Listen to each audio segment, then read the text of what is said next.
Imagine this. You're standing alone on a narrow bridge, suspended high above a vast, black ocean. The wind howls like it's trying to tell you something urgent, something ancient. Below, the waves crash with a rhythm that matches the thudding in your chest. You can't go back, but moving forward feels impossible. Every step forward feels like a betrayal of your safety. You grip the cold railing, heart pounding, breathing shallow. You don't know where the bridge leads, only that something inside you, some small, stubborn voice is whispering, "Move," and still, you hesitate. This is anxiety, but not as a disorder, not as a malfunction, not as the enemy we've all been taught to fight. This is anxiety in its rawest form. A message, a guardian, a paradox. It is both the storm and the compass, both the scream and the warning. It hurts, yes, but what if it hurts because it matters? Think about that.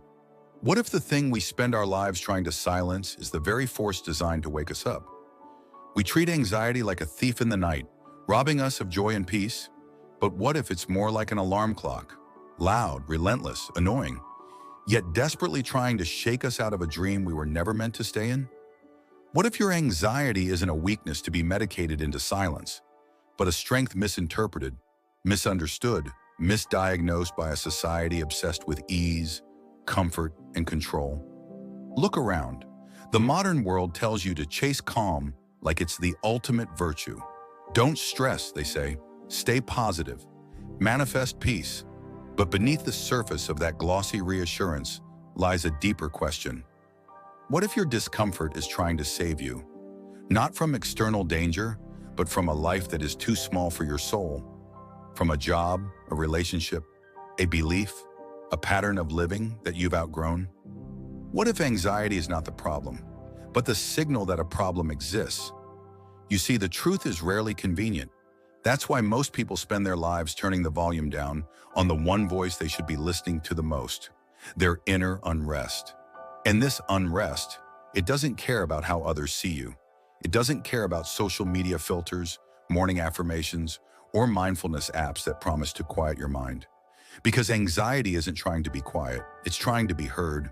It whispers in your chest, it coils in your stomach, it vibrates behind your eyes, not because it's broken, but because it's working. Because part of you still remembers what it means to be awake. And that part of you, the ancient, intuitive, primal part, is sounding the alarm. So ask yourself, what if anxiety is not a curse, but a calling? What if the dread that haunts your mornings is the soul's rebellion against a life misaligned? What if your panic attacks are the body's protest, an uprising of truth you've tried to bury? Philosophers like Nietzsche warned us about the deadening effects of comfort. He who has a why to live can bear almost any how, he said. But most people are never taught how to find that why. Instead, they are taught to pursue stillness without meaning, sedation without understanding. So here's the great question. If anxiety is trying to wake you up, what are you asleep to? That's where we begin. Not with the promise of easy answers, but with the discomfort of dangerous questions. The kind that rearrange you. The kind that peel back the mask of your coping mechanisms and ask, what if you spent your whole life trying to fix the thing that was never broken, but rather trying to fix you? What if anxiety is the soul's cry for expansion in a world that wants you small, tame, incompliant? And if that's true, if your trembling hands, racing heart, and churning thoughts aren't symptoms of dysfunction, but symptoms of awakening, then everything you've been taught about mental health might be upside down. Let that discomfort settle in. Let the tension grow. Because in that tension, in that fragile, trembling space between fear and awareness, something powerful is trying to emerge. And it's there, right there, that we must go next. Anxiety didn't appear out of nowhere. It is not a fluke of bad genetics, nor merely a misfiring brain. It is the natural outcry of a conscious being trapped in an unconscious world. When Carl Jung spoke of the shadow, he described it as the repressed, neglected parts of the psyche, the instincts, desires, fears, and truths we exile in order to be good, to be loved, to be accepted. But those shadows don't stay hidden forever. They leak through our smiles, whisper through our insomnia, and scream through our anxiety. Anxiety, then, is often the voice of the rejected self, not a flaw, but a rebellion, a protest against the life you perform instead of the life you crave. And yet we treat it like an intruder. But maybe we're asking the wrong questions. Instead of, how do I stop feeling anxious? Shouldn't we be asking, why is anxiety here? What is it pointing to? What truth have I buried so deeply that only pain can speak it now? The answer, more often than not, lies in what society demands of us and what it punishes us for being.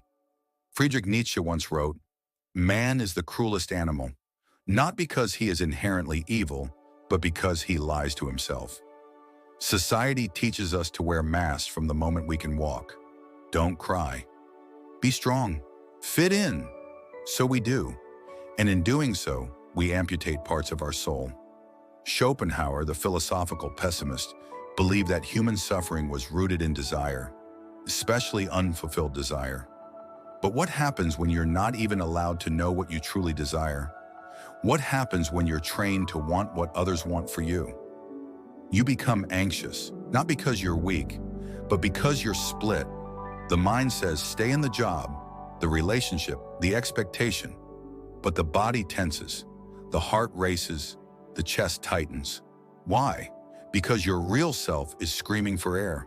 And yet modern psychology, particularly in its more commercialized forms, too often focuses on symptom management rather than root transformation. Take this pill, do these breathing exercises, distract yourself with positive thoughts. But how do you cure a fire without addressing what sparked it? Jean-Paul Sartre believed that anxiety was the price we pay for freedom. Man is condemned to be free, he said. We are free to choose, to create, to define ourselves. But that freedom is terrifying. The infinite possibilities, the responsibility, the uncertainty, it overwhelms. And in the face of this existential responsibility, many choose numbness over truth. But your anxiety won't let you numb forever. It refuses to be sedated for long, because part of you remembers who you are beneath the roles. Consider this. The child who never felt safe learns to anticipate danger in every room. The teenager punished for their sensitivity grows into an adult who mistrusts their intuition. The employee praised for productivity, but never for authenticity becomes a machine in human skin. Anxiety is the soul's protest against all these betrayals. It is not a malfunction, it is a mirror reflecting how far you drifted from your center. Thinkers like Viktor Frankl, who survived the concentration camps, understood this deeply. In his seminal work, Man's Search for Meaning, he observed that those who survived the unbearable did so not through denial of their suffering, but by finding meaning in it.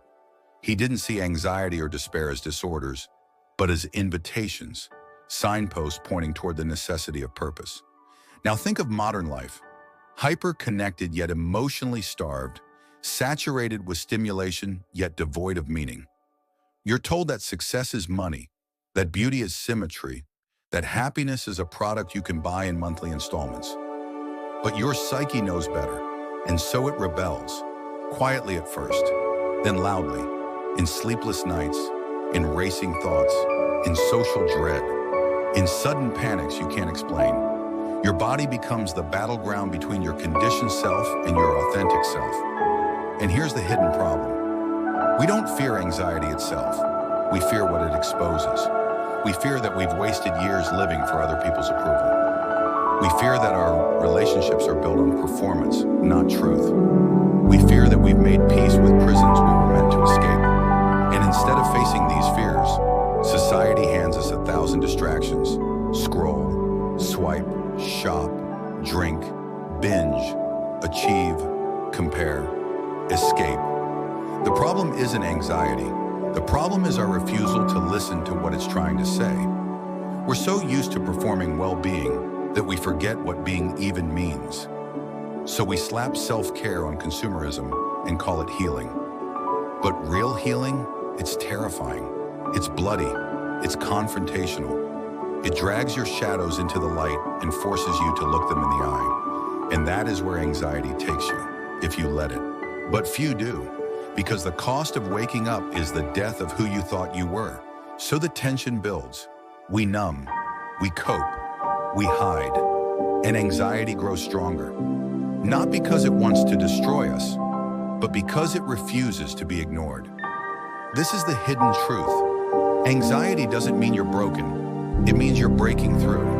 And now that we've exposed the roots, the philosophical, psychological, societal threads that create this invisible trap, we must go deeper.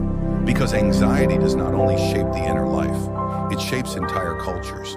It drives behaviors, decisions, and systems in ways we don't even see. So now we turn to the world it creates. Look around, the world is anxious. Not just individuals, but whole institutions, entire nations, global cultures, suffocating under the invisible weight of unspoken fear. And because we've misdiagnosed anxiety as a flaw to be medicated or masked, we've built systems that echo this misdiagnosis. You can feel it in the way people rush, not towards something meaningful, but away from stillness. In the way cities throb with light and noise, desperate to drown out a silence that might make us feel something.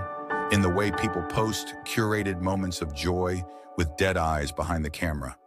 Because underneath it all, something trembles, a shared tension, a collective panic, an entire species spinning faster and faster to avoid looking in the mirror. The consequences are everywhere, and they're terrifying. 1. The culture of overdrive. You were taught that productivity equals worth, that rest is laziness, that being still is failure. But this was never about efficiency. It was about distraction. The endless doing keeps the questions at bay. The moment you pause, anxiety creeps in like a ghost from a locked room. So we never pause. Instead, we become addicted to motion, to achievement, to adrenaline. Corporations know this. They profit from your unease. Tech giants design infinite scrolls to keep your brain chasing dopamine hits. Brands weaponize your self-doubt, then sell you a lifestyle to fix it. Your anxiety isn't a bug to them. It's a business model. And so the more anxious we become, the more they feed us solutions that deepen the disease. Work harder, look better, buy more, be more. And still that inner scream goes unheard. 2. The emotional contagion. Anxiety doesn't just live in minds, it leaks into relationships, into parenting, into politics. The mother with unresolved fear raises the child who never feels safe. The leader driven by internal panic makes choices rooted in control, not compassion. The partner who fears abandonment becomes the one who pushes others away.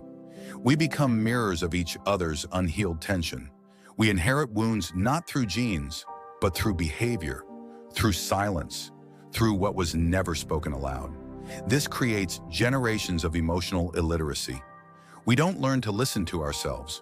We learn to override, to endure, to pretend, until we can't anymore, until the body says no. 3. The war against the self. Here's the cruel irony. Anxiety often comes when the body is trying to tell the truth, and the mind is trying to lie. You say you're fine, your chest tightens. You say you're happy, your hands shake. You say you're at peace, your stomach churns. But instead of honoring the message, you declare war on the messenger. You pathologize your own alarm system.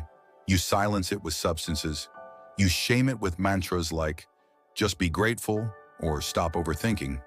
But gratitude isn't anesthesia, and overthinking is often the mind's desperate attempt to untangle something no one ever helped you hold. This war splits you in two. You become both the jailer and the prisoner. You lock away your pain, and then wonder why you feel so alone inside your own skin. 4. The neurological imprint. Neuroscience confirms what ancient mystics suspected. The brain changes with what it repeatedly experiences. So what happens when the dominant experience is fear, masked as busyness, perfectionism, or detachment? You wire your nervous system for constant alert. Your amygdala, the fear center, stays activated. Your prefrontal cortex, your reasoning center, starts to dim. Over time, your body forgets how to feel safe, even when there's no threat. This is what trauma expert Bessel van der Kolk meant when he wrote, "The body keeps the score." Because anxiety is not just a mental experience, it's a full body language, one most of us were never taught to read. So we live in chronic dysregulation, normalizing it because it's everywhere. But a dysregulated society cannot dream. It can only survive. 5. The crisis of meaning. Perhaps the most devastating consequence is also the most invisible. Anxiety strips life of meaning, not because meaning isn't there, but because the mind is too preoccupied with threat to see it. Think of it. How can you feel awe when you're bracing for collapse? How can you love deeply when you're scanning for betrayal? How can you create art, music, story, when your brain thinks it's bleeding out? In a hyper-anxious state, you don't live. You react. Life becomes not a journey, but a minefield. And slowly something dies.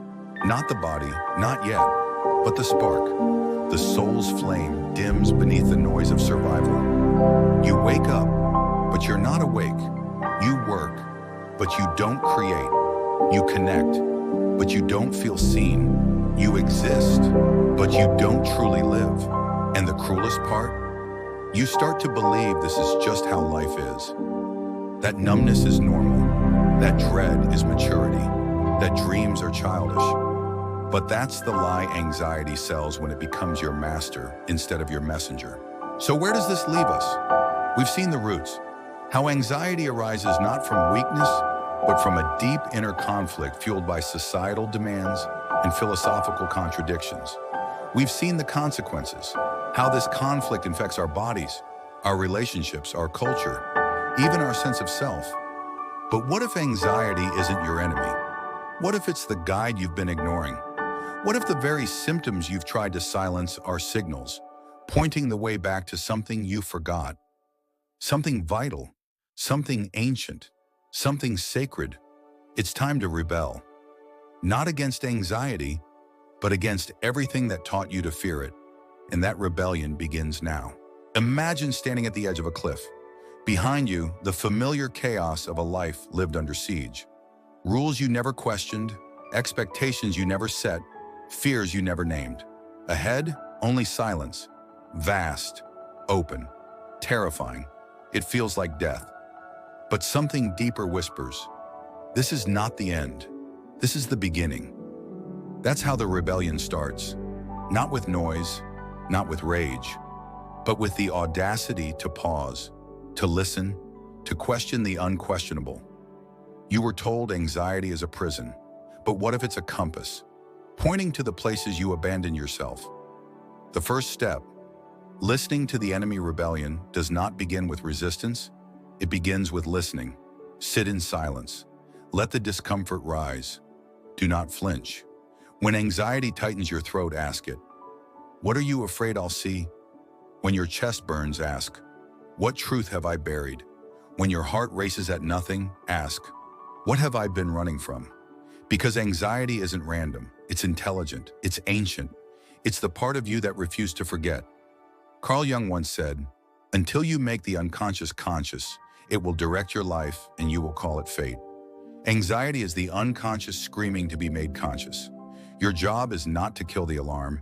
Your job is to find the fire. 2. Radical acceptance, the courage to stop fixing. We've been seduced by the cult of self-improvement. Fix your mindset, optimize your habits, crush your goals. But what if the most radical act is not to fix, but to feel? To sit with your trembling body and whisper, you don't need to be different to be loved. To look at your nervous system, hijacked by years of hypervigilance, and say, I see you, I'm here. Acceptance is not surrender. It's rebellion against the belief that you are broken. And here's the paradox. Only when you stop trying to be someone else do you become powerful enough to change. This is not passivity, it's precision. You are no longer swinging wildly at shadows. You are tending to the wound at its source. 3. Breathing as revolution. Think of breath, that ancient rhythm. Always there, always forgotten. When you control the breath, you reclaim the throne of your nervous system. Inhale. Feel the air entering your lungs, not as oxygen, but as permission. Exhale. Let go of 1,000 years of inherited fear.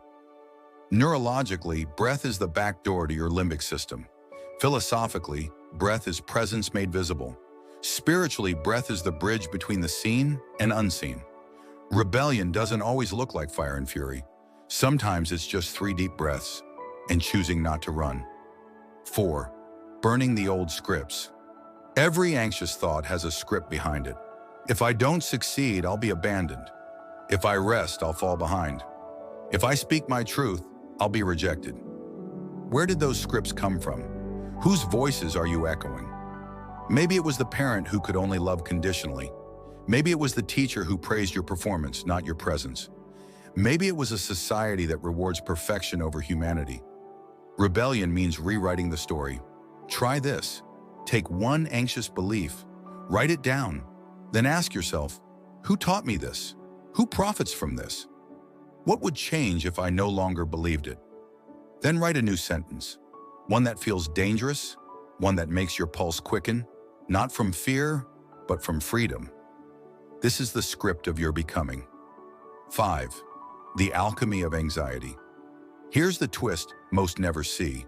Anxiety is raw energy, unrefined power. It only becomes poison when it stagnates. But if you learn to hold it without judgment, without panic, it transforms. It sharpens intuition. It fuels creativity. It births urgency for change. The ancient mystics knew this.